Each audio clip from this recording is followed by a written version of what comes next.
네, 자, 이번 시간 제 60회 기출문제 이론 시험부터 같이 한번 해보겠습니다. 요 60회 시험이요. 1번 문제 들어가기 전에 합격률이 24%밖에 안 나왔습니다.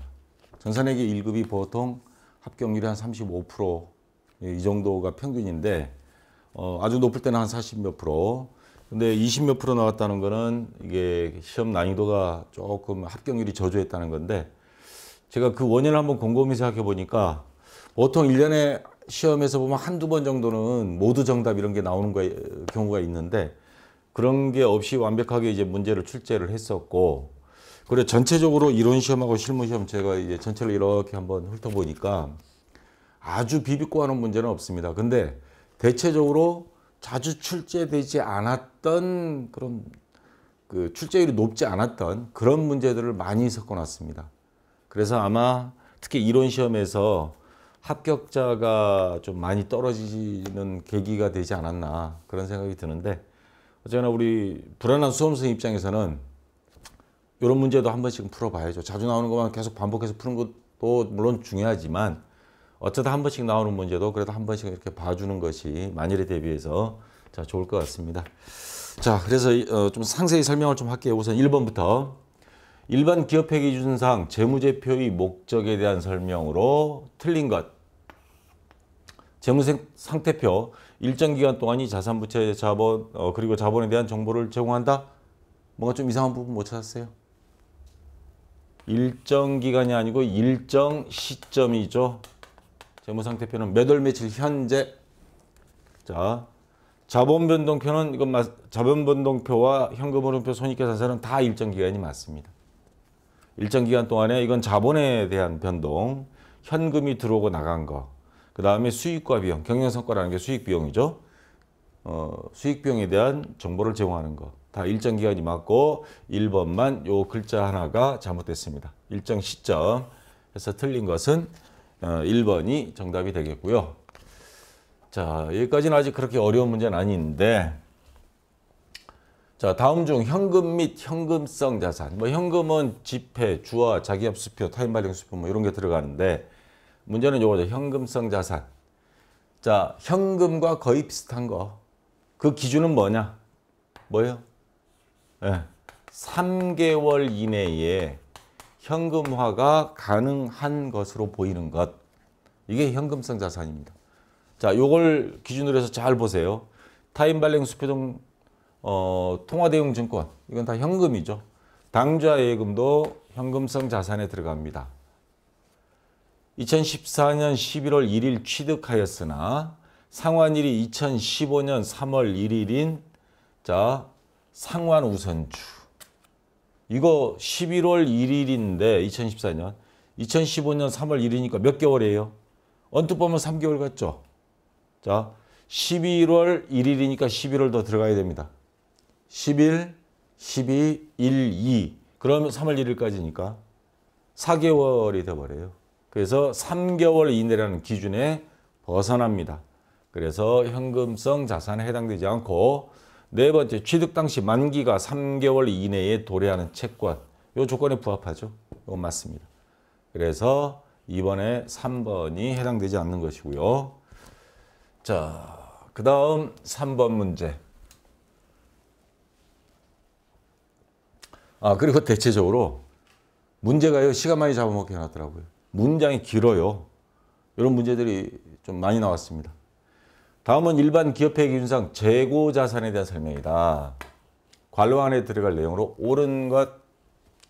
재고자산은 이를 판매하여 수익을 인식한 기간에 무엇으로 인식한다? 재고자산을 판매하면 분계가 어떻게 됩니까? 대변에 제품 매출, 차변에 뭐 돈 받았으면 돈, 그 다음에 이게 손익계산서 가면 매출 원가와 매출액이 대비가 됩니다. 판매되는 순간에 우리가 물론 매출원가는 나중에 기말상품 재고해가지고 일괄 매출원가를 한꺼번에 산출을 합니다. 그러면 어쨌거나 수익을 인식한 시점에 재고자산은 창고에 있던 거는 자산이 아니고 그때는 나가서 매출원가가 됨과 동시에 또 매출액이 돼요. 그래서 매출액 마이너스 매출 원가하면 매출총이익이 나오는 거죠. 그래서 자, 그럼 기억, 매출액 또는 매출 원가, 매출액은 없습니다. 그럼 매출원가 1번과 2번 중에 하나 해당되고요. 그 다음에 재고자산이 시가가 장부금액 이하로 하락하면 뭐예요? 자, 우리가 산 금액보다도 떨어졌을 때 그러면 평가 손실이 생기죠. 평가 손실이 생긴 건 거의 99%가 평가 손실은 정상적인 겁니다. 정상적인 거. 비정상적인 경우도 간혹가다 있어요. 직원이 관리를 잘못하는 바람에 가치가 떨어지는 경우. 그런 경우는 비정상적이지만 대부분은 뭐 정상적으로 다 관리는 하고 그래서 생긴 평가 손실은 재고자산이 차감 계정으로 하고 뭐에 가산한다? 매출원가라는 비용으로 집어넣습니다. 그래서 매출원가, 이번엔 매출원가, 자, 두 번째 니은도 매출원가입니다. 재고자산이 장부상 수량과 실제 수량과의 차이에서 발생하는 감모손실. 이거는 정상적인 경우, 비정상적인 경우 두 가지가 있습니다. 이렇게. 정상적인 거는 아까처럼 매출원가의 비용으로, 정상적인 비용으로 처리하고 이 말입니다. 매출원가에 더한다는 건. 반대로 비정상적인 경우에는 영업과 무관한 거다 해서 영업 외 비용으로 분류한다. 리을은 영업의 비용이 되는 겁니다. 그래서 딕은 매출원가, 리을, 영업의 비용 해서 2번이 최종 정답이 되겠습니다. 좀 문장도 길고 1분 내에 풀기에는 좀 애매한 생각을 좀 해야 되는 문제였죠. 4번도 문장이 깁니다. 자, 요거 설명을 조금 해야 여러분들이 이해가 될 문제예요. 다음 중 일반 기업회 기준이 금융자산 및 금융부채에 대한 설명으로 틀린 것. 금융자산이나 금융부채는 금융상품이 계약 당사자가 되는 때에만 재무상태표에 인식한다. 이거 대표적인 게 은행에 적금 들어놓은 거. 금융자산. 금융부채는 대출받는 거. 이렇게 간단하게 생각했어요. 그래서 계약 당사자가 될 회사 이름으로 계약을 해야만이 그 회사의 자산 또는 금융부채로 기록하는 겁니다. 자, 그 다음 금융자산이 이전 거래가 매각거래에 해당되면 금융자산을 처분했어요. 근데 그걸 매각거래로 아예 팔아버린 거. 대표적인 게 어음 같은 거 있죠. 어음 같은 거. 자, 이런 것도 처분 손익을 인식할 수 있다. 매각거래에 해당되면. 그래서 매출채권, 처분 손실 뭐 이런 것들이 나오는 거죠. 자, 신규로 취득하는 금융자산이 공정가치를 알 수 없는 경우. 신규로 취득하는 금융자산이 있어요. 근데 그게 시가를 몰라요. 그런 경우는 뭐 드물지만 만약에 있다면 그런 경우에 0으로 보고 그럼 금융자산을 취득하는 것을 제로로 보고 계산한다? 그런 개념은 아니고요. 처분 손익을 계산한다. 그러니까 금융자산을 취득하는데 시가가 불분명할 경우에는 수익과 이익 또는 손실이 없는 상태로 보라는 소리입니다. 그리고 나서 그 이후에 시가가 확인이 되면 그때 가서 취득한 때에 비교해서 올랐다 떨어졌다 해서 평가이익, 평가손실 그렇게 처리하면 된다는 소리입니다. 그 다음에 선급비용과 선수수익은 금융상품으로 볼 수 있다. 선급비용이 뭐예요? 대표적인 케이스. 자, 여기 선급비용. 먼저 낸 돈, 뭐를? 예를 든다면 보험료. 1년치 보험료 한꺼번에 내잖아요, 우리가. 근데 이게 중간에 걸쳐 있어요. 반은 올해 거고 반은 내년 거예요. 그럼 12월 31일 우리 수익비용 이연 및 예상 결산정기 분기할 때 12월 31일 날 내년도 먼저 낸 돈은 선급비용으로 해서 자산으로 처리하잖아요. 그리고 또 선수수익은 반대의 경우죠. 집세를 받았는데 1년치를 먼저 받는데 그중에 보니까 6개월은 내년도 것까지 한꺼번에 집세를 받았더라. 그러면 선수수익해서 부채로 처리합니다. 먼저 받은 집세. 그러면 금액을 먼저 지불하고 재화 용역을 받을 권리. 자, 우리가 만약에 먼저 지불했다 하면 보험료를 1년치를 먼저 냈다 하면 그만큼 보험 사고 났을 때 보상받을 수 있는 권리가 생기는 거고요. 그 다음에 금액을 먼저 받았고 그런 경우엔 우리가 건물을 집세를 먼저 받았다 하면 그 기간만큼은 어쨌거나 건물을 세입자한테 사용할 수 있는 권리를 준 거잖아요. 재화, 건물 아니면 건물을 빌려주는 거 용역에 해당되니까 서비스니까 거기에 해당되는 경우 또는 뭐 그 리스라 그러죠. 집에 보면 정수기도 많이 빌려 쓰잖아요. 자동차도 렌트. 그런 경우에 자동차 회사에서는 자동차를 주고 나중에 뭐 그 먼저 그 사용료를 받은 경우 이런 경우는 하나의 의무에 해당되고 다시 말해서 선급 비용이나 선수 수익은 어떤 재화 또는 용역을 우리가 권리가 생겼거나 아니면 우리가 빌려줬을 때 하나의 물권적인 거지 이러한 것들은 금융자산 또는 금융부채에 해당되는 그런 걸로는 볼 수 없습니다. 자, 그래서 4번이 틀린 것 이렇게 되겠습니다. 참 애매한 문제입니다. 이거. 내용 자체가. 전혀 이런 형태는 나와본 적이 없었거든요. 자, 요런 갑자기 안 나왔던 데에서 구석구석에서 막 문제가 나오고 조금 꼬아놓고 이렇게 하는 경우가요. 출제위원들이 갑자기 바뀔 때 아주 의욕을 가지고 자기 딴에 정확하고 좀 뭔가가 좀 프라이버시도 있고 출제위원이라는 아주 신경을 써서 꼬아놓거나 이렇게 문장이 길어지고 이런 경우에 갑자기 문제 출제 형태가 확 바뀌어버린 경우가 있습니다.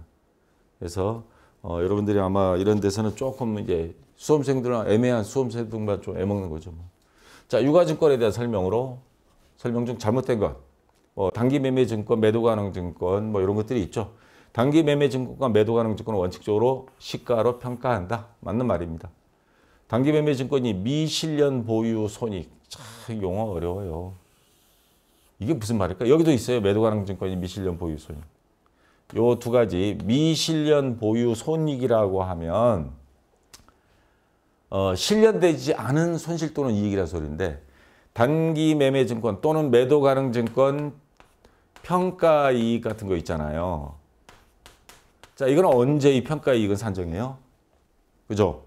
12월 31일 결산일에 가서 시가하고 비교하는 겁니다. 매일 이거 할 수는 없어요. 뭐 직원이 뭐 바쁜데. 1년에 딱 한 번 결산일 가서 우리가 갖고 있는 단기매매증권이나 매도가능증권 이런 유가증권이 가치가 시가하고 비교했을 때 우리가 취득한 거에 비해서 올랐다 떨어졌다 해서 평가이익 또는 평가손실 이렇게 기록합니다. 근데 요거는 이익 또는 손실이 실현된 거냐 이 말이죠. 제가 아는 사람한테 제주도에 땅을 많이 사놨는데 그게 최근에 아주 미치듯이 올렸거든요.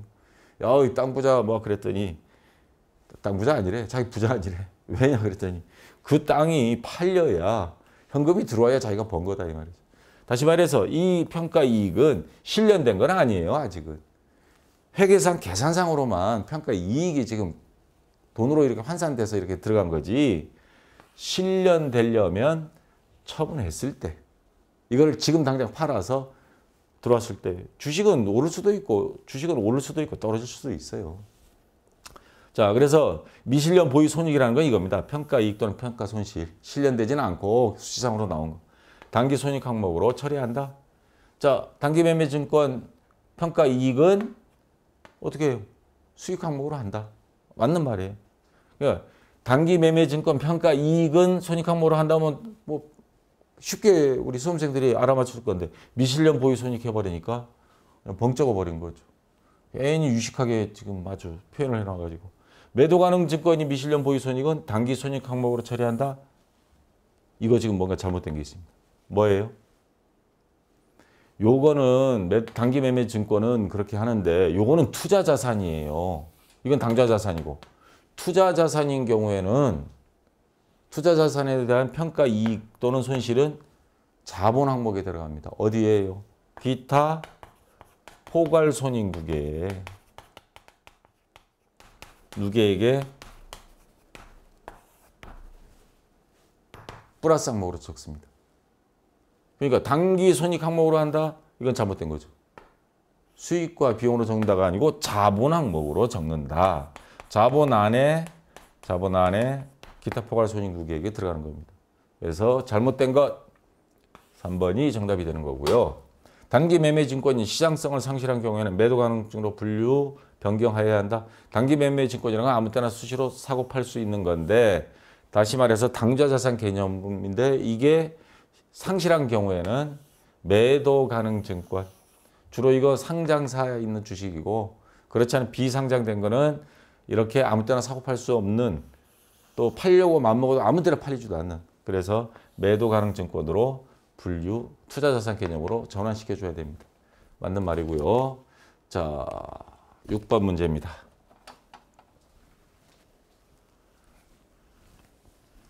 용어를 어렵게 쓰는 이 출제가 되면서 조금 애먹는 그런 문제들이 많이 나왔어요. 다음은 기본 원가이면서 전환 원가. 참 이것도 어려운 말을 써놔가지고 수험생들이 문제 자체를 이해를 못하게. 이거는 문자가 짧은데. 자, 전환 원가에 대해서 설명을 좀 하겠습니다. 제가 이거 안 해놨구나. 전환 원가라고 하는 건 말 그대로 원가, 비용은 비용인데 전환되는 비용 또는 원가. 뭘 전환하느냐? 우리가 물건을 만들게 되면 제일 처음에 보통 대부분이 재료가 있습니다. 그러니까 원재료죠. 원재료를 딱 사옵니다. 사와가지고 그 다음 김장을 한다. 김장을 배추김치를 판다. 그러면 재료를 가지고 그 다음 거기에 고춧가루 넣고 뭐 그것도 재료지만 가공을 들어갑니다. 양념 같은 거 막 넣고 그 다음에 뭐 이것저것 숙성 과정 거치고 자 여기 원재료에다가 뭐 노무비 사람이 일을 해야죠. 그 다음에 경비도 들어가고 그 다음에 제조 간접비, 간접재료비, 간접노무비, 간접경비도 들어갑니다. 제조 간접비 이런 게 다 투입돼야만이 뭐가 나와요? 완성된 제품이 나오는 거죠. 자 여기서 말하는 전환이다 하는 거는 원재료를 제품으로 만드는 과정. 단순한 재료였을 뿐인데 어느 날 제품이 딱 됐어요. 이렇게 제품으로 완성시키는 1등 공신들은 누구냐? 바로 이런 것들이죠. 그래서 이런 거를 다른 말로 뭐라 그러냐? 전환 원가, 재료를 완성된 제품으로 이렇게 전환시켜 주는 원가 그 비용을 이렇게 이거를 우리 지금까지 전산세무 2급 시험에서 전환 원가란 말을 써본 적이 없어요. 보통은 뭐라고 나오느냐 이 자리에 가공비, 노무비, 재료를 제외한 나머지를 가공비라 그럽니다. 지금까지 시험은요. 다음 중 기본 원가이면서 가공비에 해당되는 것 이렇게 나왔었죠. 그런 문제만 딸딸딸 외우다가 갑자기 전환 원가라는 단어로 탁 들어가니까 이게 뭐야 해버린 거죠. 그래서 주요 기본 원가라 하면 가장 이 중에서 비용이 큰 게 어느겠어요? 원재료가 1등이죠 보통. 평균적으로. 두 번째 많이 들어가는 게 노무비, 인건비 무섭다 그러잖아요. 재료비와 인건비 빼고 남는 거 없어 그러잖아요. 이게 2등이에요. 그래서 원재료와 노무비 이 두 가지를 보통 우리는 회계에서는 기본 원가라 그럽니다. 이거 두 가지는 기본 원가. 근데 기본 원가이면서 전환 원가 즉 가공비, 가공비에 해당되는 거는 어느 거예요? 그러면 공통분모 노무비라는 거죠. 직접 노무비. 간접 노무비는 제조 간접비에 들어가 버려요. 여기에. 자, 그래서 정답은 1번입니다. 직접 노무비. 간단한 건데 이거 하나 때문에 완전히 그냥 섞여버린 문제입니다. 자, 그래서 6번이 1번이 정답이었고요. 자, 그 다음 7번입니다. 다음 중 단기 제품 제조 원가에 대한 설명으로 옳은 것. 단기 제품 제조 원가에 대한 공식이 어느 거냐? 단기 제품, 완성품 만드는 제조 원가 공식. 보이죠? 갑자기 그냥 멍 때린다. 빨리 제조원가 명세서 들어가서 보기 바랍니다. 제조원가 명세서.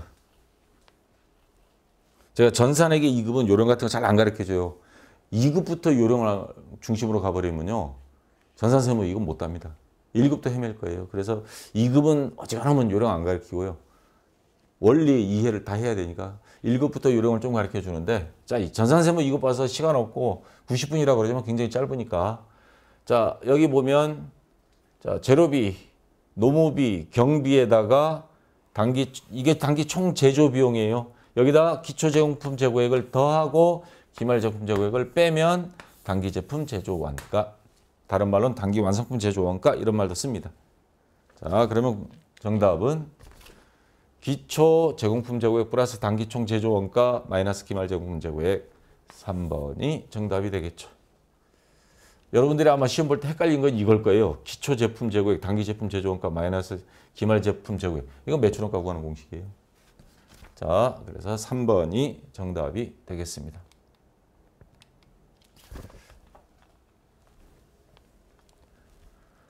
자, 8번 문제. 주식회사 태양은 정상 개별 원가 계산제도 적용하고 있다. 직접 노동시간, 여기에 기준이죠. 기준으로 제조간접비를 예정 배부한다 그랬습니다. 제조간접비 배부 차이가 3만 원 과소 배부됐다. 그러니까 실제, 예정, 과소 배부했다는 건 항상 예정 기준입니다. 예정을 적게 했다 이 말입니다. 그럼 어느 게 많다는 거예요? 예정이 적다니까 실제가 많죠. 얼마? 여기 위에 있으니까 3만 원이 예정을 적게 했다. 실제가 더 나왔더라 이 말입니다. 과소 배부인 경우 자 실제 발생 제조간접비 원가는 얼마인가? 자, 요거를 찾아라 하는 겁니다. 일단 보겠습니다. 직접 노동 시간을 기준으로 해서 제조간접비를 배부했다 그랬어요. 자, 직접 노동 시간 실제 2만 시간이에요. 예정은 3만 시간. 총 제조 간접 원가는 몰라요. 자, 총 제조 예정은 60만 원을 배부해 줬었습니다. 자, 60만 원 배부했는데 자, 직접 노동 시간이니까 요 3만 시간. 이건 전체 뭐를 말하는 거예요. 그러면 3만 시간인데 60만 원 했으니까 60만 원 나누기 3만 시간 하면 시간당 얼마예요, 요거? 시간당 얼마씩? 20원을 배부했다는 소리예요. 자, 직접 노동 시간, 요 직접 노동 시간을 기준으로 해서 총 제조 간접 원가가 예정이 이런 식으로 해서 이거 보기를 또 잘못 실어왔네요. 내가 왜 요거를 안 봤지? 1번 보기가요. 37만 원. 2번이 43만 원. 엉뚱을 갖다 놨네요. 아이고. 3번이 44만 원. 그 다음 45만 원. 여기 45만 원입니다. 자, 보기 이거 여러분들 수정해서 보세요. 자, 그러면 실제 직접 노동 시간이 2만 시간 나왔어요. 그러니까 왜 이렇게 배부 차이가 생겼냐 했더니 예정 시간이 차이가 생겼던 겁니다. 노동 시간 자체가. 어쨌거나 직접 노동 시간 기준으로 한다 그랬으니까 배부율을 곱해야죠. 자, 2만 곱하기 시간당 얼마? 20원씩 곱해서 실제가 이제 계산이 돼야 됩니다. 그러면 40만 원 나와요, 이게. 2만 원 곱하기 20원 하면 40만 원. 그러면 지금 여기서 뭐라 그랬냐면 직접 노동 시간을 기준으로 제조간접비 배부 차이가 3만 원 과소 배부됐다 그랬습니다. 3만 원. 그러면 자, 실제 이거는 지금 예정 배부한 건데 실제 배부는 이거보다도 3만 원 크다는 소리죠. 그래서 여기다 3만 원을 더해요. 그러면 43만 원이 나옵니다. 그래서 2번이 정답이 되겠습니다. 자, 여기서 핵심은 직접 노동 시간을 기준으로 해서 배부율을 계산해요. 그래서 직접 노동 시간이 60만 원 나누기 3만 시간 하면 시간당 20원. 그 20원을 실제 노동 시간 2만 시간에 곱하면 40만 원 나오고, 그리고 실제가 예정보다도 3만 원 많다 그랬으니까 여기다 3만 원을 더 더해주면 43만 원이 됩니다. 자, 그래서 2번이 정답이 되고요. 자, 9번 문제.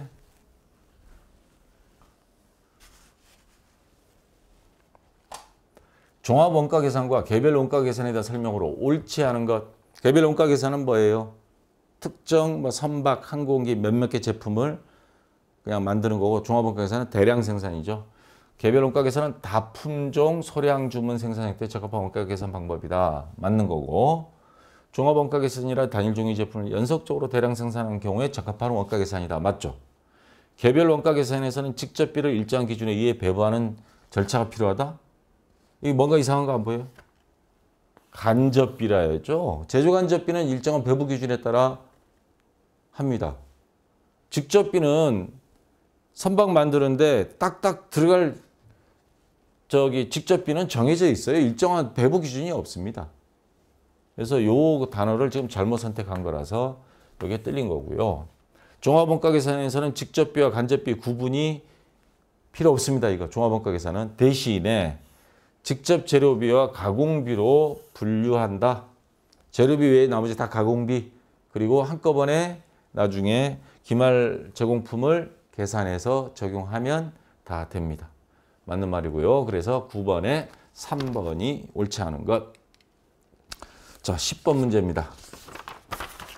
자, 월말 제공품 완성품 환산량 계산하는 문제가 나왔는데요. 다음 자료에 따른 선입선출법입니다. 그러면 월초 제공품에 대한 환산량은 빼고 들어가야 되겠죠. 선입선출이니까 앞에 거는 이미 다 완성됐다고 보고, 그래서 가공 원가의 완성품 환산량은 얼마인가? 원재료는 공정 초기에 일시에 모두 투입되고 가공 원가는 공정 전반에 걸쳐 균등하게 발생된다고 가정한다. 자, 여기서 원재료는 공정 초기에 일시에 투입되고 하니까 원재료 같은 경우는 환산량을 100으로 잡아야 되는데 여기서 구하라는 건 뭐예요? 가공비의 완성품 환산량입니다. 월말 제공품에서 재료비 말고 월말 제공품 가공비 완성품 환산량. 그럼 환산량 완성도를 다 적용해야 됩니다. 자, 여러분 교재 189페이지 보시기 바랍니다. 거기 선입선출법 지난 시간에도 보여줬죠. 자, 월말 제공품, 여기서는 월말 제공품 가공비 완성품 환산량을 계산하는 겁니다. 그러면 완성품 수량 플러스 월말 제공품 환산량 마이너스 아까 뭐라 그랬어요? 선입선출법이면 월초 제공품 환산량은 빼야 된다. 근데 평균법이면 요거 없습니다. 없고요. 자, 완성품 수량이 봅시다. 기초 제공품 1000개에 60% 완성됐고 기말 제공품 2000개의 완성도 50%. 착수된 거는 처음에 3000개 들어갔지만 자, 완성품은 2000개가 완성이 됐다는 말이에요. 그럼 완성품 수량 2000개 플러스 월말 제공품 환산량 월말 제공품 2000개의 완성도가 50%. 그러면 1000개입니다. 1000개 2000개 플러스 1000개 마이너스 월초 제공품 환산량 월초 제공품은 1000개인데 완성도가 60%입니다. 곱하기 하면 600개. 그러면 2400개가 나오죠. 아이고, 동그라미를 못 치게. 2400개. 자, 저는 이런 계산 방식, 이거 교재에 나와 있는 그 공식에 그냥 대입해서 이렇게 푸는 걸 좋아하는데, 이 세무사회 정답지 발표는 좀 다른 방식으로 해놨어요. 기초제공품 곱하기 40% 플러스 완성품의 기초제공품 수량 빼고 플러스 기말제공품 곱하기 50% 이렇게 해놨는데, 여러분들이 만약에 이 공식이 이해가 된다면 이 공식대로 하세요. 근데 뭐 이 공식이 또 이해가 빠르다면 이걸로 하고, 이건 선택은 여러분들 마음대로 하시고, 그냥 이걸로 통일을 할까 하다가 원래 그 세무사회에서 나온 풀이 요거는 그냥 그대로 뒀습니다. 만약에 이게 좋으면 여러분 교재에 있는 이 공식 적고 거기에다 이렇게 풀이 밑에다 수정을 해서 여러분들이 선택하시기 바랍니다. 자, 이렇게 하면 되고요. 11번 문제 이제 부가세 들어가겠습니다.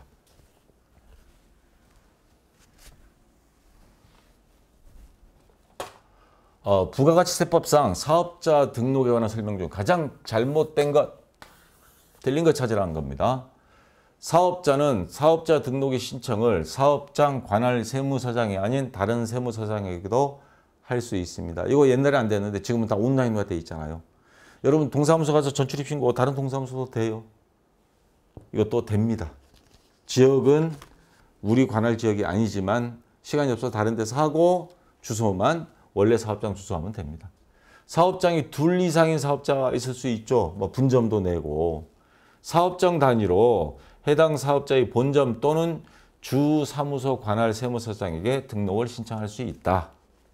자, 사업장이 둘일 때 그중에 어느 한 뭐 본점 또는 주 사업장 관할 세무서장에게 등록을 신청할 수 있다. 맞습니다.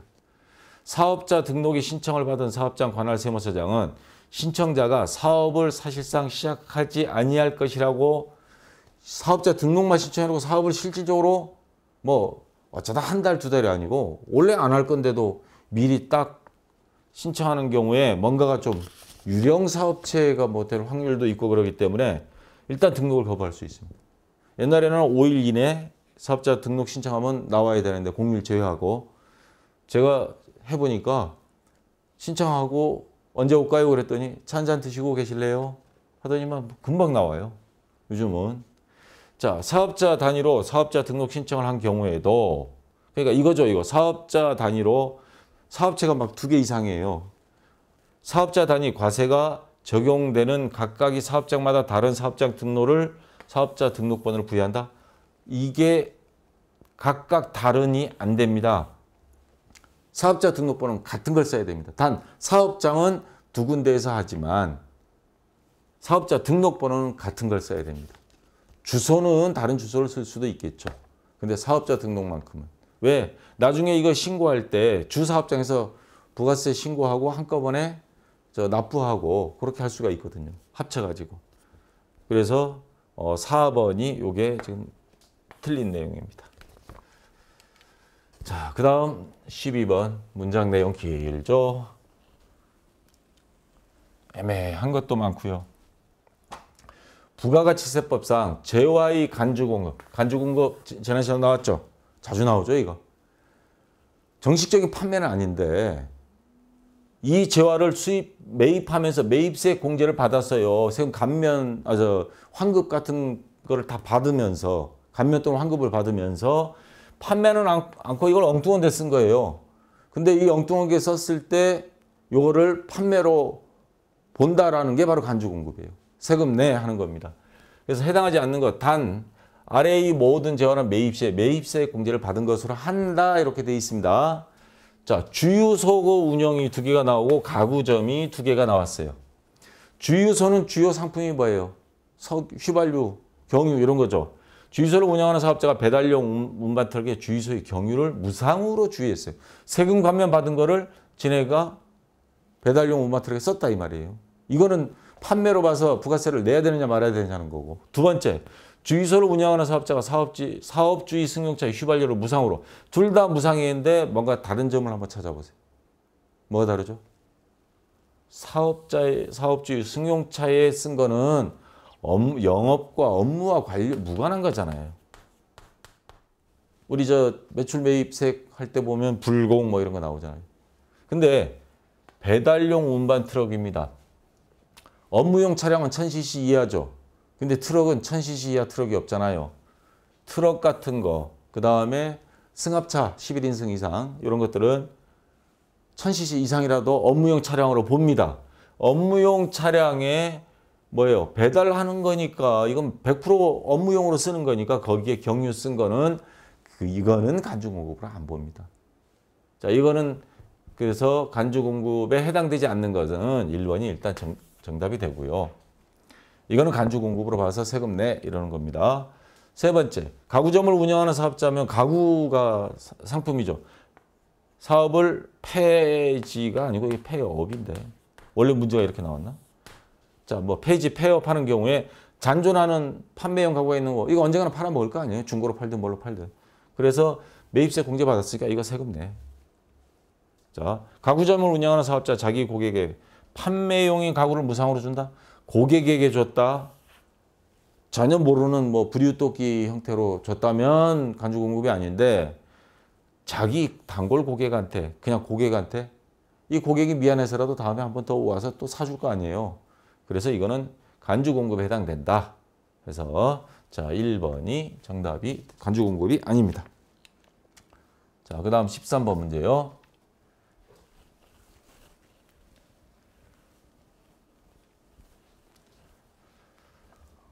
다음 중 부가가치세법상 세금계산서를 발행할 수 있는 거래입니다.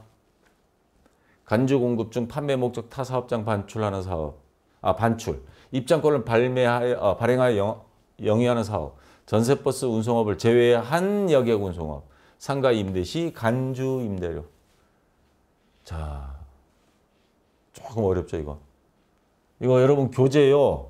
240페이지를 보시기 바랍니다. 거기 보면 이런 내용들이 쭉 나와요. 다음을 제외한 사업자가 신용카드. 이거 똑같이 나오진 않습니다. 제가 이제 간추려서 제가 정리를 했어요. 240페이지에 여기저기 조금 흩어져 있습니다. 교부하는 경우에는 세금계산서를 교부하지 않는다. 목욕, 이발, 미용실은 세금계산서 교부 달라 그래도 안 줍니다. 교부할 의무가 없는 업종이에요. 여객운송업. 단 전세버스 운송사업은 세금계산서 발행해야 된다고 몇 번 강조했죠. 입장권을 발행하여 영위하는 사업, 성형 등 과세 의료 용역, 상가 임대시, 간주 임대료, 무도학원, 자동차 운전학원, 용역을 공급하는 경우는 세금계산서를 교부할 의무가 없습니다. 그럼 이 사람들은 세금계산서를 교부 안 하는데 대신에 뭘 하느냐? 영수증은 발행해야 됩니다. 자, 그러면 판매 목적으로 타 사업장 반출한 거는 결국에는 판매할 거잖아요. 그럼 그 사업자의 다른 사업장에 자기네 소속 그쪽에 판매한 걸로 봐서 세금계산서를 발행해야 된다. 정식 판매로 보는 겁니다. 자기네 같은 사업장이라도 타 사업장에 자 반출하는 경우는 세금계산서를 발행해야 한다. 발행할 수 있다. 자, 2, 3, 4번은 영수증만 발행해도 된다. 세금계산서 발행 안 해도 된다. 그 다음 14번 문제. 다음 중 소득세법에 대한 설명으로 옳지 않는 것. 소득세는 6가지 종합소득과 퇴직소득 및 양도소득을 과세 대상으로 하는 조세이다. 6가지 종합소득은 원칙적으로 종합과세되고 일부는 분리과세되는 경우도 있다. 소득세법은 열거주의 과세 방식이나 이자소득이나 배당소득은 유형별 포괄주의를 선택하고 있다. 퇴직소득과 양도소득은 분리과세한다. 언뜻 봐서 잘 모릅니다. 교재 자 다시 한번 가서 볼게요. 교재 263페이지하고 264페이지를 보세요. 거기 표가 있습니다. 거기 보면 아까 설명한 거 잘 하나씩 비교해 보세요. 이게 몇 번 문제예요? 14번. 네. 분류과세라는 말이 있습니다. 이게 무슨 말이냐면 우리나라의 과세, 소득에 대해서 과세하는 거는 크게 종합소득, 퇴직소득과 양도소득으로 구분합니다. 종합소득은 다시요, 종합과세 이렇게 하는데 은행에 적금 부었다가 이자 받은 이자소득, 금융소득 뭐 이런 게 뭐 주식 같은 거 이런 게 들어가요. 주식 갖고 있다가 배당소득 받은 거. 이거 이제 주식은 여기에 들어가요. 배당소득. 근로소득 대부분은 이거죠. 월급쟁이들. 연금. 저는 여기 얼마 안 되지만 연금소득이 있습니다. 기타 일회용 강연 나간 거 뭐 이런 거. 연예인들 저 광고 수익 같은 거. 사업소득. 자, 이렇게 있습니다. 여기에서 이제 몇 가지예요? 6가지. 그러면 문제 한번 보세요. 소득세는 6가지 종합소득, 6가지 종합소득. 맞죠? 퇴직소득 및 양도소득, 퇴직 및 양도소득을 과세 대상으로 하는 조세이다. 자, 그래서 소득세. 맞습니다. 그 말. 그 다음 6가지 종합소득은 원칙적으로 종합과세되고 일부는 분리과세되는 경우가 있다. 일부가 아니고 6가지 중에 요 5가지는 분리과세도 됩니다. 물론 조건이 맞아야 돼요. 분리과세라고 하는 건 뭐냐? 줄 때 원천적으로 떼버리는 거. 단 사업소득은 안 됨. 요거 지난번에도 하나 나왔습니다. 사업소득은 분리과세 대상이 아니라는 거. 그러니까 분리과세하면 줄 때 원천징수해서 내고 종합소득 할 때는 신고 안 해도 되는 거. 그런 경우는 분리과세. 뭐 대표적인 게 복권 당첨된 것 같은 거. 그거는 종합소득 신고할 때 안 냅니다. 왜? 그냥 그건 기타 소득에 해당되거든요. 받은 거 그때 복권 받을 때 은행에서 다 뺍니다. 뭐 20%에 30%. 그 다음 분류과세라는 게 튀어나옵니다. 보기를 한번 더 보고. 소득세법은 열거주의 과세 방식이나 이자소득이나 배당소득은 유형별 포괄주의를 선택하고 있다. 이자소득이나 배당소득은 각각 유형별로 포괄적으로 뭐 항목이 이자소득하면 종류가 금융기관에 보면 종류가 너무 많아요. 그러면 요건 금융기관에 해당된다면 포괄적인 개념으로 요거는 계산하고요. 자, 중요한 건 이겁니다. 퇴직소득, 양도소득에 대한 거. 퇴직소득과 양도소득은 분리과세한다. 분류과세한다라고 제가 책에다 써놨습니다. 분류과세가 도대체 뭐냐? 퇴직소득, 양도소득은 다른 소득과 합산하지 않고 별도로 과세한다. 이처럼 소득을 그 종류별로 구분하여 각각 별도로 과세하는 방식을 분류과세를 한다. 아직도 말이 이해가 안 되죠? 자, 명칭은 비슷해요. 분류다 하는 거는 그 소득이 원천이 성격이 다른 경우를 말하는 겁니다. 종합소득은 대부분이 1년 단위에 생성되는 소득들이에요. 근로소득 연말정산 1년에 한 번 하죠. 사업소득도 1년에 한 번 합니다. 이거 1년에 그 해당되는 소득들, 그해 생긴 이자소득, 그해 생긴 배당소득, 성격이 보면 한 해분에 해당되는 것들이 많습니다. 근데 퇴직소득은요. 퇴직금 받았다? 30년 근무한 거. 양도소득 받았다? 어마어마합니다. 양도소득 같은 거. 자, 이런 것들 1, 2년 누적돼서 받은 게 아닌 경우 그 소득 개념 자체가 기간 범위가 넓은 경우에는 별도로 그러면 종합소득 예를 들어서 근로소득이 뭐 6%에서 뭐 30 몇 프로 한다. 과표 구간이. 이거를 여기다 갖다 대입해 버린다고요? 30년 동안 퇴직금이 첫 해는 뭐 조금 그다음에 오래 근무할수록 월급이 오를수록 퇴직금도 점점 불어나는 구조거든요. 근데 그럼 최종 마지막 해의 기준에 세율을 갖다 적용해 버리면 진짜 먹어볼 거 없죠. 퇴직금 뭐 40% 막 떼버리게요. 30% 40%. 퇴직금 금액 많잖아요. 억 단위로 가잖아요. 그러니까 이런 거는 별도의 세율과 계산 방식을 가지고 전체 소득세에서 종합소득과 분류해서 별도로 관리를 하는 과세 체계를 갖는다 해서 분류과세. 근데 분리과세는 원천 징수하는 거고 원천적으로 종합소득은 요 6가지. 자, 요거 다시 한번 기억. 앞에 이론 설명할 때 했는데 기억 상기시키시고요. 그러면 맨 마지막에 퇴직소득과 양도소득은 분리과세, 분류과세입니다. 요 글자 리하고 류하고 하나 다르게 해놨는데 제가 이 합격률이 저조한 이유가 바로 이거예요. 아주 진짜 비비꼬 놨습니다. 그래서 4번이 예, 정답이 되겠습니다. 틀린 것, 옳지 않은 것 했으니까 분류과세를 한다가 맞는 겁니다. 그리고 설명한 김에 교재 264페이지에 이렇게 구분해 놨습니다. 종합과세, 이자, 배당, 근로, 연금, 기타, 사업소득, 여기까지 소득을 종합소득으로 환산해서 과세. 분류는 장기간 발생하는 소득, 퇴직, 양도소득이 결집효과를 완화하기 위하여 종류별로 구분하여 과세한다. 분리과세, 기준금액 이하인 금융소득, 일용근로소득, 소액이연금, 복권당첨소득 등에 하여 원천징수함으로써 심하게 과세가 종결되는 것. 나머지는 종합소득에서 계산하는 방식. 자, 이겁니다. 자, 마지막 15번 문제. 소득세법상 일용 근로자. 요즘 많죠. 알바생. 알바는 그래 한 달 단위로 받는다. 일명 노가다. 하루하루 그냥 일해서 받는 일용 근로자. 이건 좀 뭔가 좀 봐줘야 되겠죠. 그래서 일용 근로자에 대한 시험 문제가 자주 출제된 적이 없었어요. 그래서 교재에 이런 내용 정리될 건 없는데 모두 출제되는 문제에 대해서 다 이론으로 하려면 책이 그냥 엄청 두꺼워져 버립니다. 그래서 어쩔 수 없이 자주 나오는 것 중심으로 교재는 이렇게 집필을 했는데 자, 요거 내용을 이거 뭐예요? 네, 조금 제가 설명을 좀 할게요. 일용 근로자는 일일 하루 10만 원이 소득공제를 받을 수 있습니다. 물론 하루 일당은 많이 받을 수도 있어요. 뭐 15만 원, 20만 원 받을 수 있습니다. 예를 들어 일당으로 15만 원을 받았다. 일용 근로자가 있다고 가정하면 그중 10만 원까지는 기본소득공제를 받기 때문에 자 10만 원을 차감하는 5만 원에 대해서만 세율을 적용한다. 여기 밑에 공식을 보세요. 자, 일용 근로자도 세금은 내야 되는데 1급여액에서 10만 원은 기본적으로 빼줍니다. 그럼 아까 15만 원을 벌었다 하루에 10만 원 일단 기본으로 빼고요. 그러면 세금 부과되는 대상은 5만 원입니다. 여기에서 6%만 그러면 얼마예요? 6% 세율을 적용합니다. 그러면 3,000원 되네요.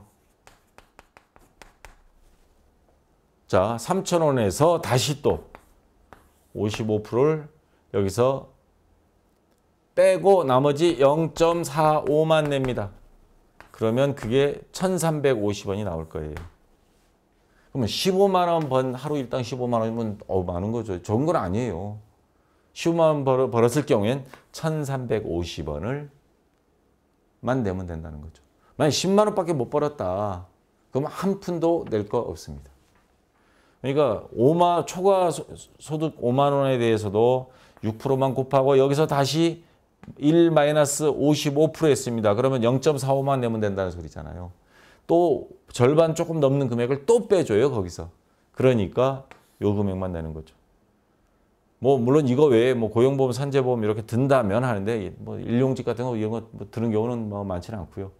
자, 1년 근로자 그날 하루하루 먹고 살고 비 오는 날 뭐 공사 없으면 일 없으면 못 나가고 그런 사람들한테는 거의 어떻게 보면 안 받아가는 그런 개념입니다. 자, 여기서 핵심은 10만 원까지 기본공제 해버린다. 그 다음에 6%를 적용한다. 그거에서도 다시 55% 뺀다. 그래서 45%만 납부한다. 요게 핵심입니다. 자, 그러면 이제 돌아가서 문제를 볼게요. 자, 1년 근로자의 근로소득이 일당으로 10만 원 이하인 경우에는 부담할 소득세는 없다. 맞는 말이죠. 지금 틀린 거 찾으라고 했습니다.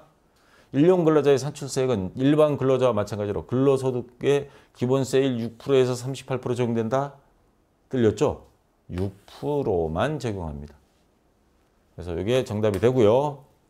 1년 근로자의 근로소득세액 공제는 산출세액이 55%를 또 아까 6%를 곱하고 나온 금액에서 또 55% 까준다 그랬잖아. 45%만 나머지 낸다. 1년 근로자의 근로소득은 항상 분리과세한다. 그날 원천징 징수하면 끝입니다. 1년 근로자 나중에 뭐 1년에 한번 종합소득 신고 없습니다. 분리과세 항목입니다. 자, 이렇게 해서 여러분들이 생각하면 되겠습니다. 근로소득에 해당되지만 1년 근로자는 영세하기 때문에 이렇게 많이 봐준다. 자, 그래서 2번이 정답이 되겠습니다. 자, 아까 설명했던 내용이고. 자, 수고했고요.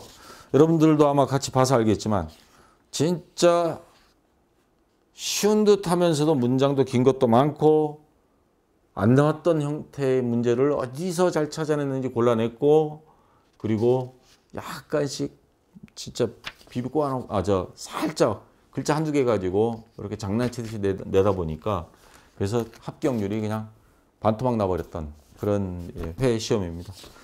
좀 쉬었다가요. 프로그램 설치하고 그 다음 실무 시험 들어가도록 하겠습니다. 자, 수고했습니다.